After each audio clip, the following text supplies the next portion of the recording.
Hello friends, आपका learn deep में स्वागत है। आज हम लोग कुछ प्रमुख शब्दावलियाँ देखेंगे, जिसमें से हम लोग देखेंगे स्थगन, विघटन, प्रश्नकाल, तारांकित, आतारांकित।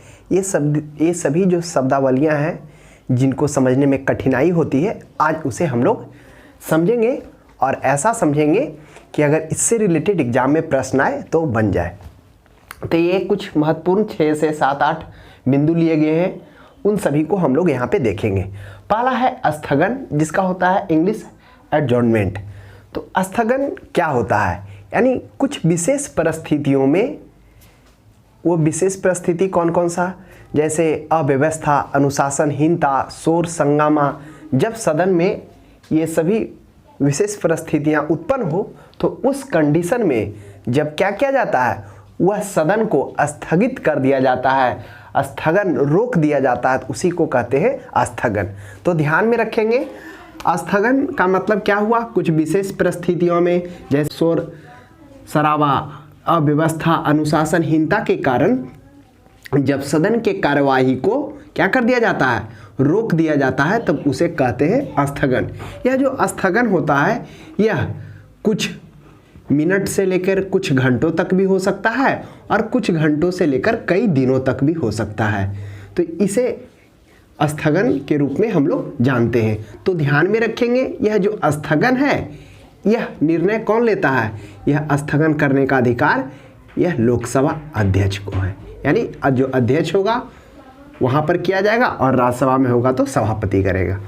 उसके बाद है, अगला है सत्रावसान। सत्रावसान क्या होता है, जब सदन की कार्यवाही चल रहा हो, यानी मान लेते हैं कि सदन का कार्यवाही 10 फरवरी से 28 मार्च तक है, तो जो क्या हो, जब अंतिम हो, यानी सदन का सत्र जब समाप्त हो गया हो, 28 मार्च का वो समाप्त हो जाएगा, तो जो अगला सत्र स्टार्ट होगा तो उन दोनों के बीच के समय को सत्रावसान कहा जाता है। यानी जब सत्र की कार्यवाही समाप्त हो गया हो तो उसी को सत्रावसान के रूप में हम लोग जानते हैं। यह सत्रावसान जो है, इसका निर्णय किसे लेने का अधिकार है, इसे राष्ट्रपति का। जबकि हम लोगों ने देखा स्थगन, यह अध्यक्ष के द्वारा इसका निर्णय लिया जाता है, वह कुछ विशेष परिस्थितियों में। और जबकि स्थगन जब सदन की कार्यवाही, जब कार्यकाल साधारणतः क्या होता है, साल में 2 बार करने का, एक मानसून सत्र और एक शीतकालीन सत्र।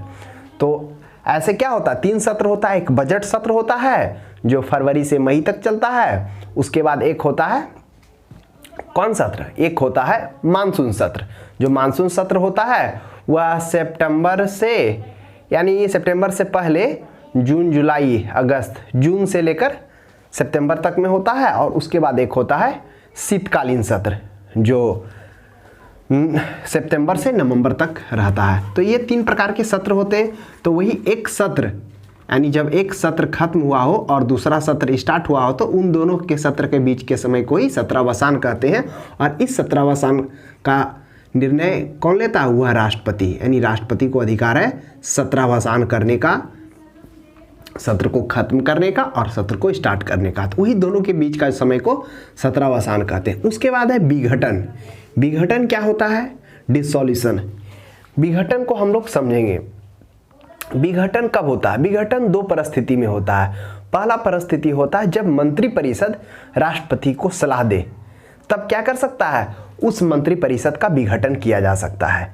या स्वविवेक के अनुसार, राष्ट्रपति पर डिपेंड करता है कि वह अपना स्वविवेक का प्रयोग कर वह क्या कर सकता है, सदन का विघटन कर सकता है। तो विघटन करने का वस्तुतः रीजंस होता है कि जब सरकार बहुमत में ना हो, अल्प बहुमत में हो, तो उस परिस्थिति में राष्ट्रपति क्या कर सकता है, स्वविवेक का निर्णय ले सकता है। और राज्य स्तर पर विधानमंडल में राज्यपाल क्या कर सकता है, स्वविवेक का निर्णय लेकर विधानमंडल को विघटन कर सकता है। तो हम लोग समझ गए कि विघटन में क्या हो गया, इसका भी निर्णय किसके द्वारा किया जाता है, इसका भी निर्णय राष्ट्रपति के द्वारा किया जाता है और विधानमंडल में राज्यपाल के द्वारा। तो विघटन क्या हुआ, हम लोग एक बार फिर से देखते हैं कि जब क्या हो, अल्प बहुमत में हो, जब सरकार अल्प बहुमत में हो, तब क्या कर सकता है, राष्ट्रपति स्वविवेक का निर्णय लेकर इसे क्या कर सकता है, विघटन कर सकता है। और जब सदन की विघटन हो जाती है तो आपको पता होना चाहिए विघटन के बाद क्या होता है, लोकसभा को भंग कर दिया जाता है और इस भंग होने के बाद पुनः क्या होता है, चुनाव किया जाता है। यानी आप ध्यान में रखेंगे कि विघटन के बाद पुनः लोकसभा का चुनाव किया जाता है और फिर से मंत्रिमंडल की व्यवस्था की जाती है, मंत्रिमंडल स्थापित किया जाता है। तो स्थगन और विघटन में क्या है कि पुनः चुनाव होगा, लोकसभा को पूरी तरह से भंग कर दिया जाएगा। यह अधिकार किसके पास है, राष्ट्रपति के पास है। उसके बाद हम लोग देखते हैं प्रश्नकाल। प्रश्नकाल क्या होता है, यानी जब सदन स्टार्ट होता है, सदन की कार्यवाही, तो जो प्रथम घंटा होता है 11 से 12 उसे प्रश्नकाल कहा जाता है। इसमें क्या हो जाता है, इसमें जो सांसद होते हैं वह मंत्री से प्रश्न पूछते हैं। तो ये प्रश्नकाल होता है। यह समानता कितना से कितना टाइम में होता है, यह 11 से 12 बजे तक जो स्टार्टिंग में होता है, जिसमें क्या होते हैं, जितने भी सांसद होते हैं वह मंत्री से क्या करते हैं, प्रश्न पूछते हैं। और वह प्रश्न कितने प्रकार के होते हैं, वह प्रश्न 2 प्रकार के होते हैं, एक तारांकित प्रश्न और एक अतारांकित प्रश्न। तारांकित प्रश्न जिसे अस्टैंड क्वेश्चन के रूप में जानते हैं और अतारांकित प्रश्न जिसे अनस्टैंड। तारांकित प्रश्न होता क्या है, तारांकित प्रश्न वे प्रश्न होते हैं जिनका मंत्री मौखिक रूप से जवाब देते हैं और अतारांकित प्रश्न वैसे प्रश्न होते हैं जिनका वह लिखित रूप से जवाब देते हैं। तो तारांकित प्रश्न को मौखिक जवाब दिया जाता है और आपको यह भी मालूम होगा कि तारांकित प्रश्न पूछने के बाद पुनः क्या कह सकता है, पूरक प्रश्न पूछा जा सकता है। लेकिन जब अतारांकित प्रश्न पूछा जाता है तो इसमें क्या होता है, यह लिखित दिया जाता है और इसमें पूरक प्रश्न पूछने का ऑप्शन नहीं दिया जाता है। इसमें पूरक प्रश्न नहीं पूछ सकते हैं और जबकि तारांकित प्रश्न में पूरक प्रश्न पूछा जा सकता है। तो इस तरह से हम लोगों ने यहाँ पर 3 से 4 बिंदु देखा। पहला हम लोगों ने स्थगन को देखा। क्या होता है स्थगन, यह स्थगन किसके द्वारा किया जाता है, यह अध्यक्ष के द्वारा किया जाता है। यह स्थगन किसी विशेष परिस्थिति में शोर शराबा के कारण, अनुशासनहीनता के कारण, अव्यवस्था के कारण जब सदन की कार्यवाही को रोक दिया जाता है तब वह स्थगन होता है। यह कुछ मिनट से, कुछ दिनों से और कुछ घंटों के लिए यह किया जा सकता है। तो आप ध्यान में रखेंगे, कभी कभी यह अनिश्चित काल के लिए भी कर दिया जाता है, जिसमें क्या होता है, अध्यक्ष के द्वारा डेट नहीं निर्धारित किया जाता है। उसके बाद सत्रावसान को देखा हम लोगों ने। जब एक सदन की कार्यवाही समाप्त हो जाती है उसके बाद दूसरे सदन की जब कार्यवाही स्टार्ट होती है तो उन दोनों के बीच को सदन को सत्रावसान यानी सत्र का आहूत होना ही सत्रावसान होता, समाप्त होना, उसे हम लोगों ने कहा। फिर विघटन हम लोगों ने देखा। विघटन हम लोगों ने देखा जब सरकार अल्प बहुमत में हो या मंत्रिपरिषद की सलाह से राष्ट्रपति के द्वारा जब लोकसभा को भंग कर दिया जाता है और इस लोकसभा के भंग होने के बाद पूरी तरह से सरकार का विघटन हो जाता है। उसके बाद पुनः चुनाव होता है और फिर से मंत्रिपरिषद का गठन होता है, मंत्रिमंडल का गठन होता है और उसका निर्णय कौन करता है, यह राष्ट्रपति के द्वारा किया जाता है। यह स्वविवेक पर भी कर सकता है राष्ट्रपति या मंत्रिपरिषद के सलाह पर भी। उसके बाद हम लोगों ने प्रश्नकाल को देखा। जब सदन की कार्यवाही स्टार्ट होती है तो जो प्रथम घंटा होता है 11 से 12 वह प्रश्नकाल के रूप में जाना जाता है, जिसमें सांसद क्या होते हैं, मंत्री से प्रश्न पूछते हैं। वो प्रश्न 2 प्रकार के होते हैं, एक तारांकित और एक अतारांकित प्रश्न। तारांकित प्रश्न मौखिक रूप से पूछे जाते हैं। उसके बाद तारांकित प्रश्न के बाद पुनः पूरक प्रश्न भी पूछने का अधिकार है और अतारांकित प्रश्न जिसका जवाब क्या करते हैं, मंत्री लिखित रूप से देते हैं और इसमें पूरक प्रश्न पूछने का अधिकार नहीं है। उसके बाद शून्यकाल। यह जो शून्यकाल है यह क्या है, यह जो प्रश्नकाल के बाद का काल है उसको शून्यकाल कहते हैं। यह मैक्सिमम मिनिमम 30 मिनट का होता है। यह जो है मीडिया के द्वारा दिया गया है शब्द है शून्यकाल।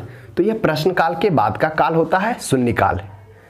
तो इसमें क्या होता है, तो शून्यकाल में इसमें भी क्या होता है, बिना पूर्व सूचित किए हुए यानी बिना पूर्व सूचना दिए हुए इसमें जो महत्वपूर्ण विषय है उस विषय को शून्यकाल में पूछा जा सकता है, जिसका क्या होता है, जवाब तुरंत वहां पर मौखिक रूप से देना होता है। तो शून्यकाल को हम लोगों ने देखा कि यह काल कब आता है, यह प्रश्नकाल के बाद का काल होता है। यह मिनिमम 30 मिनट का होता है। इसमें किसी भी विषय का जवाब अविलंब यानी तुरंत देना आवश्यक होता है। यह मीडिया के द्वारा दिया गया शब्द है, तो ध्यान में रखेंगे। इसमें प्रश्न का जवाब अविलंब देना होता है, तुरंत देना होता है। उसके बाद हम लोग देखेंगे विश्वास प्रस्ताव यानी कॉन्फिडेंस मोशन। यह जो विश्वास प्रस्ताव होता है यह किसके द्वारा लिया जाता है? यह है जो सरकार यानी यह सरकार के द्वारा विश्वास प्रस्ताव लाया जाता है। और हमेशा यह कहाँ लाया जाएगा? लोकसभा में लाया जाएगा। लोकसभा में इसलिए लिया जाएगा क्योंकि लोकसभा जनता का सदन होता है, जनता का लोकप्रिय सदन होता है। जनता इसमें प्रत्यक्ष रूप से वोटिंग कर अपने प्रतिनिधि को भेजती है। इसलिए जब भी विश्वास और अविश्वास प्रस्ताव लाया जाएगा वह लोकसभा में ही लाया जाएगा। तो यह जो सरकार लाती है विश्वास प्रस्ताव, इसमें ये विश्वास प्रस्ताव में क्या होता है? यह लोकसभा में लाया जाता है, जिसमें सरकार क्या होती है? यह विश्वास दिलाती है कि सरकार में विश्वास सभी का बना हुआ है। तो यह सरकार के द्वारा लाया जाता है, यह लोकसभा में लाया जाता है। उसके बाद अविश्वास प्रस्ताव यानी इसमें भी प्रस्ताव पाने के लिए क्या होना चाहिए? 50% + 1 यानी इतने लोगों की सहमति जरूरी होता है, ताकि क्या हो? विश्वास बना रहे, सरकार में सबकी सहमति हो। तो विश्वास प्रस्ताव इसलिए लाया जाता है ताकि यह पता चले कि सरकार क्या है? बहुमत में है और सरकार बनी हुई है। उसके बाद अविश्वास प्रस्ताव। अविश्वास प्रस्ताव यह कहाँ लाया जाता है? यह भी लोकसभा में लाया जाता है, लेकिन यह विपक्ष के नेता द्वारा लाया जाता है। इसमें विश्वास प्रस्ताव को लाने के लिए कम से कम पहले 50 व्यक्तियों की सहमति जरूरी होती है। अगर 50 व्यक्ति सहमत है तभी इस अविश्वास प्रस्ताव को लाया जा सकता है। और यह कहाँ लाया जाता है? लोकसभा में या राज्यसभा में? तो केवल लोकसभा में। और किसके द्वारा? विपक्ष के नेता द्वारा, जिसमें 50 लोगों की सहमति जरूरी होती है, तब अध्यक्ष इसको स्वीकार करते हैं। यह क्या होता है विश्वास प्रस्ताव? यह किसके विरुद्ध लाया जाता है? यह सरकार के विरुद्ध, पूरा मंत्रिपरिषद के विरुद्ध या एक मंत्री के विरुद्ध। अगर एक मंत्री के विरुद्ध भी अविश्वास प्रस्ताव लाया जाता है और वह अविश्वास प्रस्ताव पास हो जाता है, तब क्या होता है? पूरे मंत्रिपरिषद को इस्तीफा देना पड़ता और मंत्रिमंडल भंग हो जाता है। तो ध्यान में रखेंगे, यह जो है अविश्वास प्रस्ताव विपक्ष के नेता द्वारा, इसमें क्या होगा? अविश्वास प्रस्ताव को लाने के लिए कितना शो करना हुआ? यानी 50% + 1 लोगों का सहमति चाहिए, तब क्या होगा? वह अविश्वास प्रस्ताव पारित हो जाएगा। यानी आधे से अधिक कहाँ? यह लोकसभा में।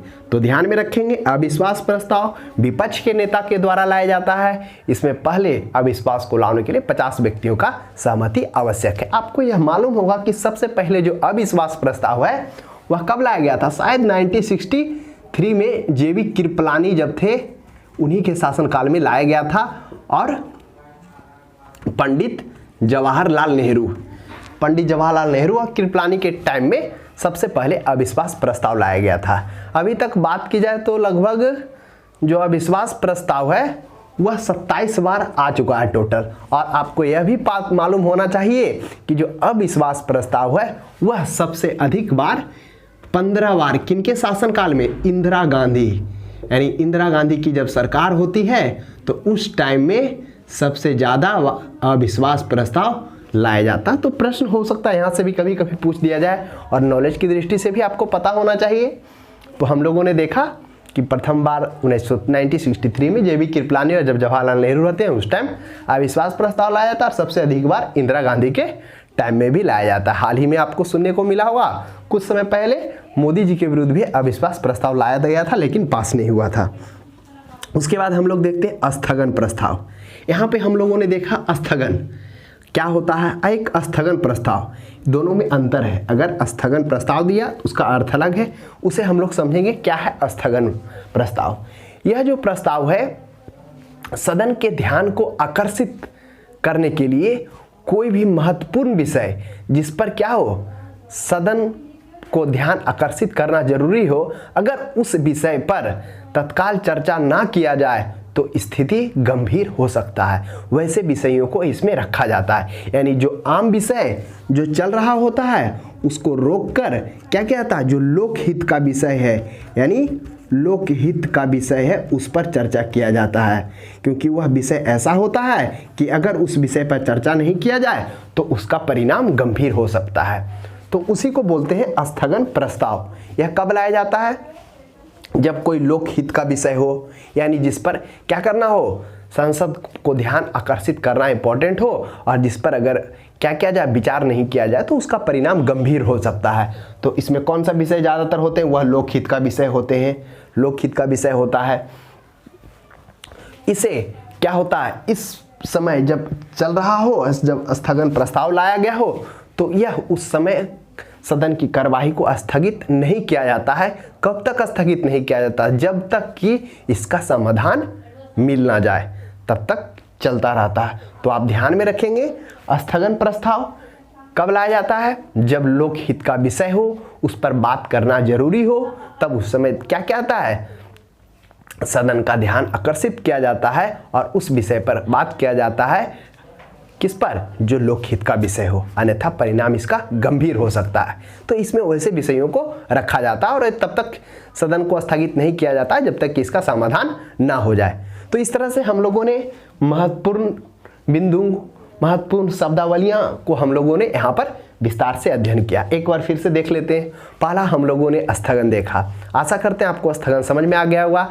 इसको स्थगन कौन करेगा? यह अध्यक्ष को अधिकार है। उसके बाद सत्रावसान, जब सत्र की समाप्ति हो जाती है, दूसरे सत्र का प्रारंभ होता है, तो जो सत्र का समाप्ति और प्रारंभ होना यह राष्ट्रपति के द्वारा किया जाता है। उसके समय, उसके बीच के ही समय को सत्रावसान कहते हैं, तो यह राष्ट्रपति के द्वारा किया जाता है। उसके बाद हम लोगों ने देखा विघटन। विघटन में हम लोगों ने क्या देखा?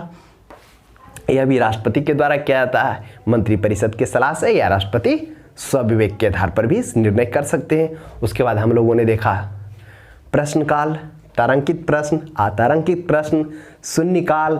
उसके बाद हम लोगों ने देखा विश्वास प्रस्ताव, अविश्वास प्रस्ताव और स्थगन प्रस्ताव। तो आशा करते हैं आपको समझ में आया होगा, आपको अच्छा लगा होगा, और इससे रिलेटेड जो भी प्रश्न आपके पास क्वेश्चन बैंक में होगा या फिर जो भी बुक में होगा, उससे एक बार बना भी लें। और इसका ऑब्जेक्टिव सेशंस तो हम दे ही रहे हैं, कुछ अगर उस पॉइंट यहाँ पर बच गया हो तो हम लोग ऑब्जेक्टिव सेशन में उस पर चर्चा कर लेंगे। तो आशा करते हैं आपको अच्छा लगा होगा, समझ में आया होगा, और आशा करते हैं आपके नॉलेज में काफ़ी वृद्धि भी हो रहा होगा धीरे धीरे। तो आज के लिए इतना ही। अब हम लोग अगले क्लास में मिलते हैं। तब तक को हमारे वीडियो को देखने के लिए धन्यवाद, और हमारे वीडियो को लाइक और दूसरों तक जरूर पहुँचाएँ।